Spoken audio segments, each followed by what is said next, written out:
Hey, good morning and happy Wednesday. It's June 3rd, so we're at the middle of this week's activities. So that means I've posted some new materials in the materials folder for this week. Today's activities revolve around transportation and aerodynamics. Remembering we started the week with looking at the paper airplane challenge. Before we wanted you to start building, we wanted to go over a little bit on specifics to flight. Okay. Now, flight is part of transportation.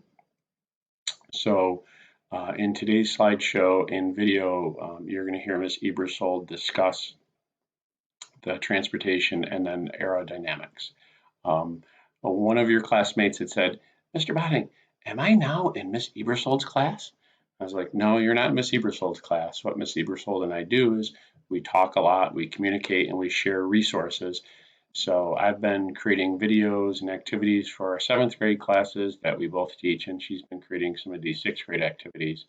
So actually, her seventh graders have been hearing my voice in videos for the last 2.5 weeks. So they probably feel like they're in Mr. Botting's class now, but that's okay. It's always good to share with your colleagues, and especially when you're working toward common goals. Okay, teamwork, that's what it is. Okay, so what you're going to do is I put the slideshow in there so you can view the slideshow without the video if you need to reference anything. But there's also the video that you can watch, and Miss Ebersold will go over a lot of the material in there. And it's fairly short video, so you should definitely view that video as you're doing the assignment. And then after doing this, then you can actually start, you know, continuing with that, either start or continue with the research that you're doing on paper airplanes and how to make a paper airplane that flies for a minimum of 3 seconds, okay, minimum. So obviously, if you make one that flies longer, that's fantastic, and that's going to be our goal. Is we have to set a minimum level, and then we want to say, okay, how much can we achieve over top of that? And this is pretty true with any sort of design problem. You want to say, okay, here's my minimum criteria. This is exactly what it needs to do. It needs to do this, this, and this, and this is how well or how accurate it needs to do them.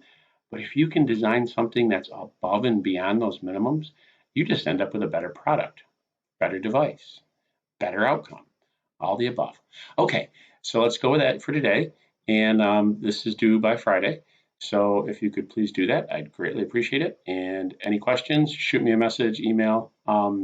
My computer was offline most yesterday getting re-imaged. I didn't get it back until after 3:30 yesterday by the time I got home with it. So I answered a couple critical emails, and the other ones I'll be working on this morning. So shoot me a message. Make sure you turn in your work. Make sure you're checking School Tool. See what you're missing, because if there's no grade in School Tool, that means that there's something wrong. Okay, so let's try to fix those things. All right, thank you, and have a great